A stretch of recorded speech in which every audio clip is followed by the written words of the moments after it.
ఓం గంగణపతే నమ. ఐం సరస్వత్యే నమ. శ్రీమాత్రే నమ. తుం దుర్గాయై నమో నమ. యా దేవీ సర్వభూతేషు మాతృరూపేణ సంస్థిత నమస్తస్యై నమస్తస్యై నమస్తస్యై నమో నమ. ఓం నమ శివాయ శివాయ గురవే నమ.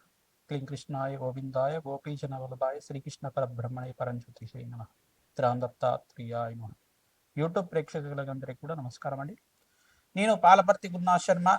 మీకంతా కూడా గోచారీత్యా గ్రహాల యొక్క స్థితిగతి కలియిక వాటి ప్రభావం అంతా కూడా విశ్లేషణ చేయడానికి మొత్తం అంతా కూడా గ్రహాల యొక్క ప్రభావం అంతా కూడా మేషాది ద్వాదశ రాశుల వాళ్ళకి ఎటువంటి ప్రభావం అంతా కూడా చూపిస్తుంది.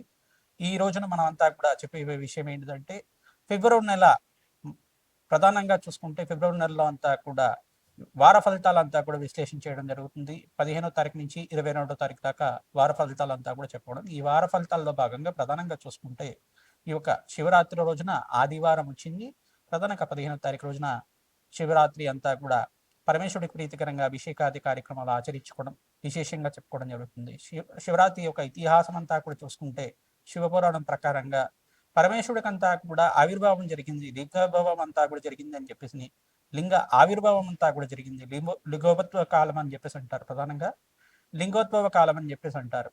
ఎప్పుడైతే కనుక మాఘమాసం మనకి ప్రధానంగా చతుర్దశి అంతా కూడా రాత్రి పర్యంతంగా ఉంటుందో, అమావాస్య పర్యంతంగా ఉంటుందో అంతా కూడా దాన్ని మహాశివరాత్రిగా చెప్పడం జరుగుతుంది. ప్రధానంగా అంతా కూడా ఈ యొక్క చతుర్దశి రోజున అంతా కూడా రాత్రి వేళల్లో ఈ యొక్క జాగరణ చేయడం, పరమేశ్వరుడికి ప్రీతికరంగా అభిషేకాలు, రుద్రహోమాది కార్యక్రమాలు ఆచరించుకోవడం, పరమేశ్వరుడు నామస్మరణ మాత్రం చెట్టిన కోటి యజ్ఞాల ఫలితం కలగడం జరుగుతుంది.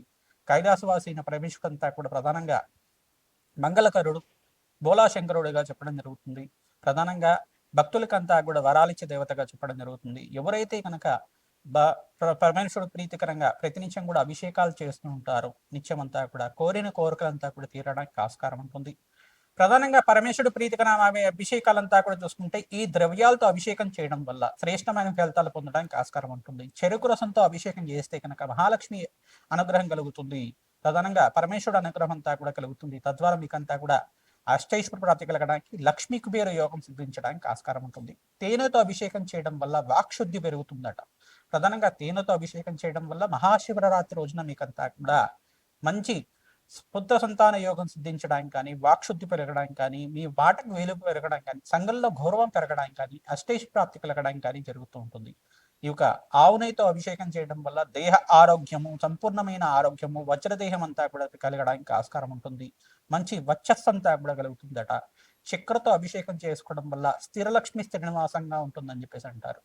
పెరుగుతో అభిషేకం చేసుకోవడం వల్ల, ఆవు పెరుగుతో అభిషేకం చేయడం వల్ల పరమేశ్వరుడికంతా కూడా ప్రీతికరంగా మీకంతా కూడా ఆకస్మికంగా ధనయోగం, ధనప్రాప్తి, రాజ్య సంపదలంతా కూడా సిద్ధించడానికి ఆస్కారం ఉంటుంది. ఆవు పెరుగుతో అభిషేకం చేయడం వల్ల కీర్తివంతమైన సంతాన యోగం కలగడానికి, మీ వంశానికి అంతా కూడా మంచి కీర్తి తీసుకొచ్చే సంతాన యోగం అంతా కూడా కలగడానికి, వంశాభివృద్ధి శీఘ్రంగా కలగడానికి ఆస్కారం ఉంటుంది.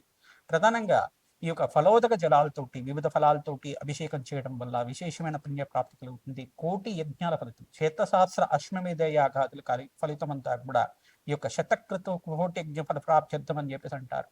కోటి యజ్ఞాలు చేసుకున్న ఫలితం అంతా కూడా పరమేశ్వరుడికి అంతా కూడా ప్రీతికరంగా శివలింగానికి అభిషేకం చేయడం వల్ల శ్రేష్టమైన ఫలితాలు పొందడానికి ఆస్కారం ఉంటుంది.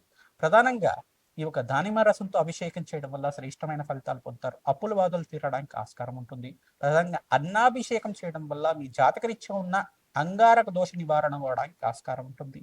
ప్రధానంగా మీకు జాతకరీత్యా సర్వ ప్రతిబంధకాలంతా తీరడానికి అన్నాభిషేకం అంతా కూడా, పెరుగన్నాన్నంతా కూడా స్వామివారికి అభిషేకం చేయడం వల్ల శ్రేష్టమైన ఫలితాలు పొందడానికి ఆస్కారం ఉంటుంది.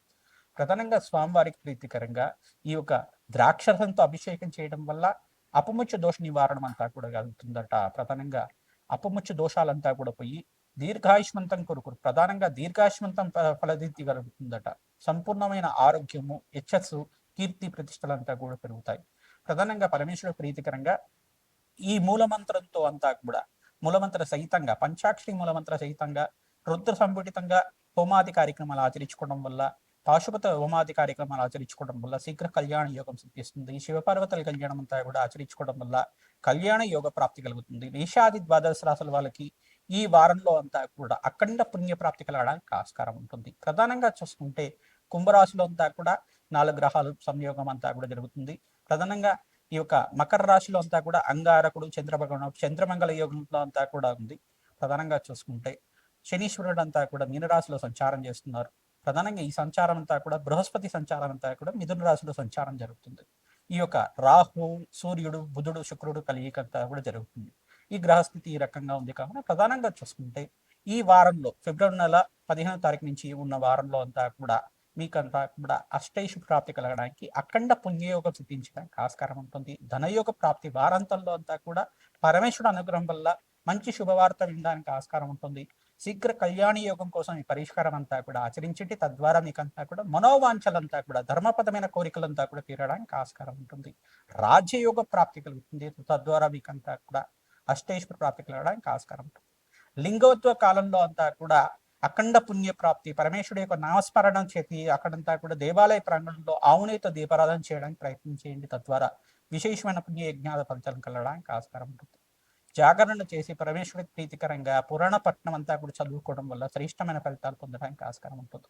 మీ ఇంట్లో అంతా కూడా పార్థివ శివలింగాలతోటి ఈ యొక్క అభిషేకాది కార్యక్రమాలు అంతా కూడా ఆచరించుకోవడం వల్ల శ్రేష్టమైన ఫలితాలు, రుద్రపారణం అంతా కూడా చేయించుకోవడం, నమ్మక జమకాలతోటి ఈ యొక్క అభిషేకాది కార్యక్రమాలు, విశేషమైన అభిషేకాలంతా కూడా చేసుకోవడం వల్ల అఖండ ఆరోగ్యమైన సుఖవంతమైన జీవితం జీవించడానికి ఆస్కారం ఉంటుంది.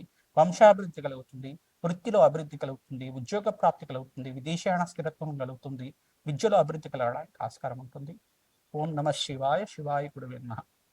తదుపరి రాశి వృశ్చిక రాశి. వృశ్చిక రాశి జాతకులకంతా కూడా రాజ్యయోగ ప్రాప్తి కలుగుతుంది. ప్రధానంగా ఈ యొక్క అంగారకుడు అంతా కూడా ఉచ్చస్థానంలో సంచారం చేయడం, చంద్రమంగళ యోగంలో ఉండడం వల్ల వ్యాపారంలో వృద్ధి కలగడానికి ఆస్కారం ఉంటుంది. ప్రధానంగా మీరంతా కూడా ఫిబ్రవరి నెలలో 15వ తారీఖు రోజున మహాశివరాత్రి రోజున మీరంతా కూడా విశేషంగా పరమేశ్వరుడు ప్రీతికరంగా అభిషేకాది కార్యక్రమాలు ఆచరించుకోవడం, అన్నాభిషేకం చేయడం వల్ల ప్రధానంగా ఉన్న అంగారక దోషం అంతా కూడా జాతకరీత్యా ఉంటే కనుక అన్ని కూడా పోయి మీకంతా కూడా మంచి ఫలితాలు పొందడానికి ఆస్కారం ఉంటుంది. ప్రధానంగా శివపార్వతుల కళ్యాణం ఆచరించాలి. శీఘ్ర కళ్యాణం కోసం ప్రయత్నం చేసుకునే వాళ్ళకి శీఘ్ర కళ్యాణ యోగం సిద్ధించడానికి ఆస్కారం ఉంటుంది. రాజయోగ ప్రాప్తి కలగడానికి ఆస్కారం ఉంటుంది. ప్రతినిత్యం కూడా దత్తాత్రేయ ఆరాధన చేసుకోవడం శ్రేష్టమైన ఫలితాలు పొందడానికి ఆస్కారం ఉంటుంది. ఓం నమ శివాయ. శివాయ గురువే నమః అయిన నామాన్ని ప్రతినిత్యం కూడా జపాన్ని ఆచరించండి. శివపార్వతులతో కూడా ప్రీతికరంగా, పరమేశ్వరుడు ప్రీతికరంగా మీరంతా కూడా భస్మాభిషేకం చేయించడం వల్ల జాతకరీత్యా ఉన్న సకల గ్రహ దోషం అంతా కూడా తీరడానికి ఆస్కారం ఉంటుంది. ప్రతినిత్యం కూడా అంగారకుడు ప్రీతికరంగా కందులు దానం చేయడం, మరియు శుక్రుడి ప్రీతికరంగా బొబ్బర్లు దానం చేయడం, బృహస్పతి ప్రీతికరంగా శనగలు దానం చేసుకోవడం వల్ల శ్రేష్టమైన ఫలితాలు పొందడానికి ఆస్కారం ఉంటుంది. తద్వారా మీకంతా కూడా రాజయోగ ప్రాప్తి కలుగుతుంది. ప్రతినిత్యం కూడా ఈ యొక్క దేవి ఖడ్గమాల స్తోత్రాన్ని పఠనం చేసుకోవడం, శివపార్వతుల ప్రీతికరంగా అంతా కూడా శివపార్వతుల కళ్యాణం ఆచరించుకోవడం వల్ల కార్యసిద్ధి, కార్య జయం కలగడానికి ఆస్కారం ఉంటుంది. దేవి ఖడ్గమాల స్తోత్రం ఎవరైతే ప్రయత్నించడం కూడా చదువుతారో వృశ్చిక రాశి జాతకులకంతా కూడా సర్వ ప్రతిబంధకాలంతా కూడా తీరడానికి ఆస్కారం ఉంటుంది. శ్రీమాత్రే నమః. స్వామి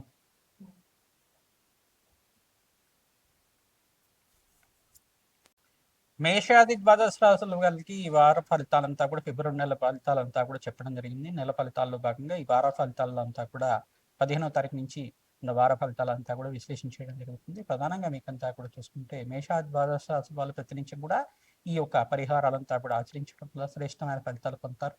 ప్రతినిత్యం కూడా నవగ్రహాలకు అభిషేకం ఆచరించడం, జాతక ఇచ్చిన దోషాలకంతా కూడా పరిష్కారం చేసుకోవడం వల్ల శ్రేష్టమైన ఫలితాలు పొందడానికి ఆస్కారం ఉంటుంది. ప్రతినిత్యం కూడా నవగ్రహాల దగ్గర ఆవునేతో దీపారాధన చేయడం వల్ల శ్రేష్టమైన ఫలితాలు పొందడానికి ఆస్కారం ఉంటుంది. నవగ్రహాలకు ప్రీతికరంగా ఈ యొక్క 27 ప్రదక్షిణాలు ప్రతిరోజు కూడా ఆచరించడానికి ప్రయత్నం చేయండి. తద్వారా రాజయోగ ప్రాప్తి కలగడానికి ఆస్కారం ఉంటుంది.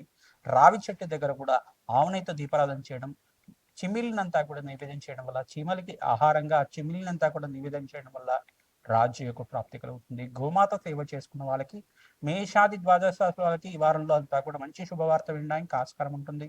ప్రతినిత్యం కూడా నవగ్రహాల్లో విశేషంగా ఈ గ్రహాలకంతా కూడా జపాలు, దానాలు మీ జాతకరీత్యా దోషాలకంతా కూడా పరిష్కారం ఆచరిస్తుండాలి.